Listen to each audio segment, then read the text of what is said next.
علی رسولہ الکریم اما بعد فاعوذ باللہ من الشیطان الرجیم بسم اللہ الرحمن الرحیم من سعد قال قال رسول اللہ صلی اللہ علیہ وسلم دعوت ذنون اذا دعا ربه وهو في بطن الحوت لا الہ الا انت سبحانك انی كنت من الظالمین لم يدع بها رجل مسلم في شيء الا استجاب له رواه احمد و ترمذی۔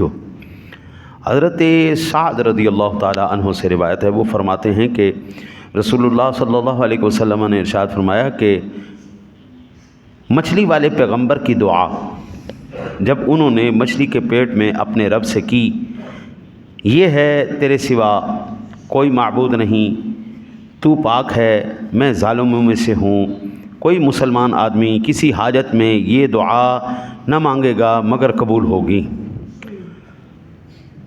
اللہ وحدہ لا شریک کے نبی حضرت سیدنا یونس علیہ نبینا علیہ الصلوۃ والسلام کو ذنون کہا جاتا ہے، آپ کا لقب ہے، کیونکہ آپ کچھ دن مچھلی کے پیٹ میں رہے ہیں۔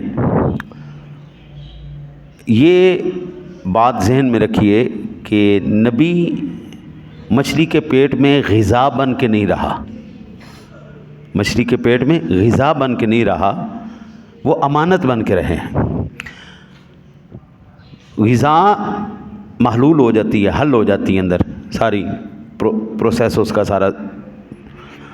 اللہ وحدہ لا شریک نے حضرات انبیاء کرام علیہ السلام کو یہ عزت اور مقام عطا فرمایا ہے کہ زمین کی مٹی بھی اللہ کے نبی کے جسم کو نہیں کھا سکتی۔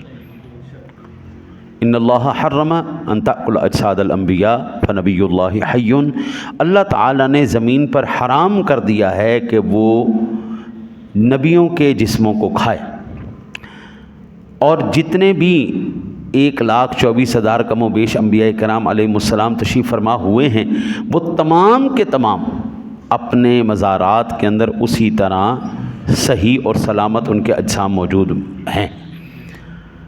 اس کا ہم نے نظارہ یہ دیکھا جس وقت یہ داعش والوں نے حملہ کیا نا داعش والوں نے، تو حضرت یونس علیہ نبی علیہ الصلوۃ والسلام کے مزار شریف کے قدموں کی طرف انہوں نے بم فٹ کیا، یہ انہوں نے سارے مزارات کو گرایا نا تو انہوں نے یونس علیہ السلام کا مزار، انہوں نے کہا یہ بت خانہ ہے لہذا اس کو بھی اڑا دیا جائے۔ پیر شریف کے طرف انہوں نے بم فٹ کیا، اوپر ڈوم کے اوپر انہوں نے سارا بم فٹ کیا، عمارت کے سارے کرب انہوں نے بم فٹ کیے۔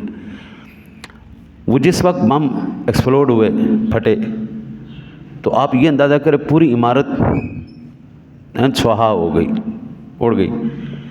حضرت یونس علیہ نبی علیہ الصلوۃ والسلام کی قبر شریف کا وہ حصہ وہ بھی تباہ ہو گیا، لیکن قدرت خدا کی دیکھیں کہ اس بم کے پھٹنے کے باوجود بھی حضرت یونس علیہ السلام کے جسم مبارک کو کچھ نہیں ہوا، آپ کے پیر شریف ظاہر ہو گئے۔ یہ 17-18 کی بات ہے، اور وہ پوری دنیا میں پھر دکھائے گئے۔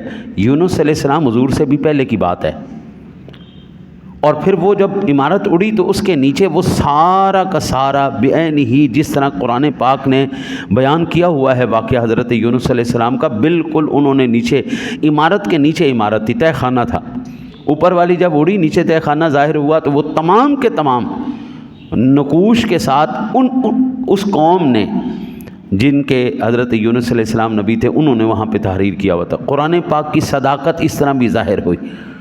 اللہ وحدہ لا شریک کے پیارے حبیب فرماتے ہیں کہ جو بندہ بھی اس دعا کے ساتھ دعا کرے گا لا الہ الا انت سبحانک انی کنت من الظالمین، یہ دعا پڑھ کے دعا کرے گا، اللہ تعالیٰ اس کی دعا کو قبول فرما لے گا۔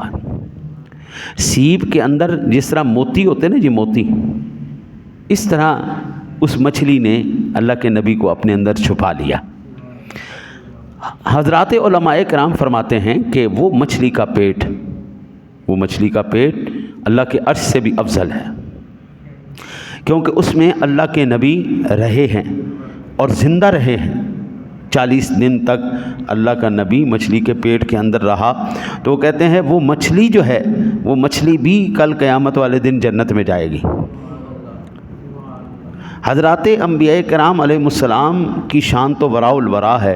اب وہ قرآن پاک کے اندر آپ نے سنا ہوگا ہدہد کا ذکر، سلیمان علیہ السلام کی ہدہد کا ذکر سنا ہوگا، وہ ہدہد بھی جنت میں جائے گی، اسی طرح وہ اشیاء جن کا تعلق حضرات انبیاء کرام علیہم السلام سے ہے وہ بھی جنت میں جائیں گی. میرے آقا جی کریم علیہ الصلوۃ والسلام کی اونٹنی شریف ہے، وہ بھی جنت میں جائے گی. نبیوں کی عظمت کو سلام ہے، بہت اونچا مقام ہے ان کا، بہت اعلیٰ. حضرات اولیاء کرام کے ساتھ جو چیزیں بھی نسبت کرتی چلی گئیں قبلہ، وہ بھی جنت میں جائیں گی.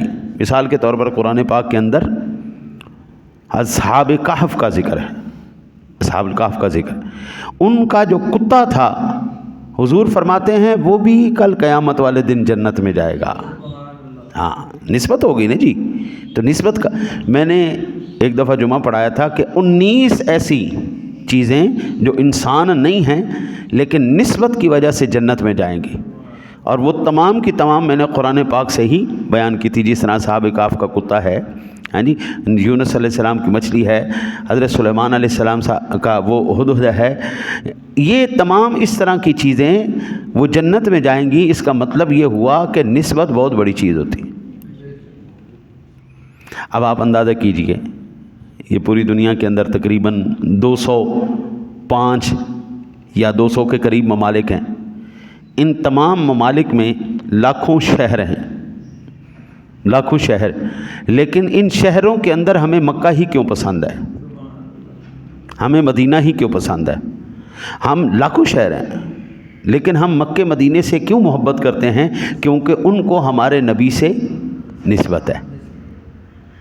وہ مقامات، وہ لاکھوں کروڑوں اربوں مکان ہیں جی اس دنیا کے اندر، اربوں مکان، لیکن جس مکان میں کریم آقا جی علی نبینا علیہ الصلوۃ والسلام نے حیات مبارکہ گزاری، اور جہاں پر آج آقا جی علیہ الصلوۃ والسلام جلوہ گر ہیں، ہمیں وہ مکان ہی کیوں پسند ہے؟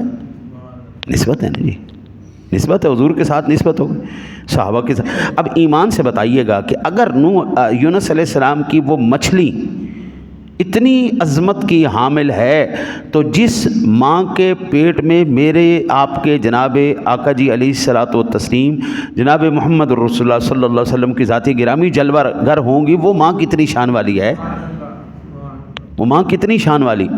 40 دن اگر یونس علیہ السلام مچھلی کے پیٹ میں رہیں تو وہ مچھلی جنتی ہو جائے.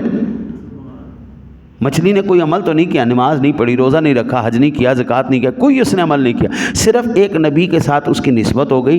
اور جس ماں کے پیٹ میں 9 ماہ جناب رسالت مآب صلی اللہ علیہ وسلم کی ذات گرامی جلوہ گر رہی، اس ماں کی عظمت کا کیا عالم ہے، اس باپ کی عظمت کا کیا حال ہوگا. حضرت جی میرے لیے تو یہ قرآن و حدیث ایسا ایک وہ ہے، کیا کہہ لیں، یہ ایسا میرے لیے ایک حوالہ ہے جس حوالے سے بڑا حوالہ مجھے کوئی اور نہیں لگتا. قرآن کہتا ہے یونس علیہ السلام کے 40 دن کی نسبت کا اللہ نے اتنی لاج رکھی کہ وہ مچھلی جنت میں جا رہی ہے. کچھ لمحوں کی نسبت تھی اس کی، ہدہد کی، اور وہ چونٹی جس کا ذکر کیا جا رہا ہے، چونٹی کتنی سی ہوتی ہے یار، وہ چونٹی کی کتنا مقام اللہ نے دے دیا. 14 صدیاں گزر گئیں، ہر روز کے، ہر دن کے، ہر گھنٹے کے اندر قرآن ذکر کیا جا رہا ہے، پوری دنیا میں پڑھا جا رہا ہے، اس چونٹی کا ذکر آئے جا رہا آئے جا رہا آئے جا رہا آئے جا رہا. حضرت جی کمال نہیں ہو گیا؟ پوری دنیا میں قرآن پڑھا جا رہا ہے اور ہر روز اس چونٹی کا ذکر آئی جا رہا آئی جا رہا. کیوں آئی جا رہا ہے؟ نبی کے ساتھ نسبت ہوگی. اور میرے سونے نبی سارے نبیوں کے امام ہیں، اور امام افضل ہوتا ہے جناب، ساری قوم سے امام افضل ہے. امام الانبیاء علیہ الصلوۃ والسلام کی ذات گرامی کے ماں باپ کی عظمت میں کہتا ہوں حضرت صاحب لکھنے میں آ ہی نہیں سکتی. 9 مہینے آقا جی علیہ الصلوۃ والسلام ان کے بطن انور میں جلوہ گر رہے. حضرت سادہ سی بات ہے، ہم دودھ کو گندے برتن کے اندر نہیں ڈالتے.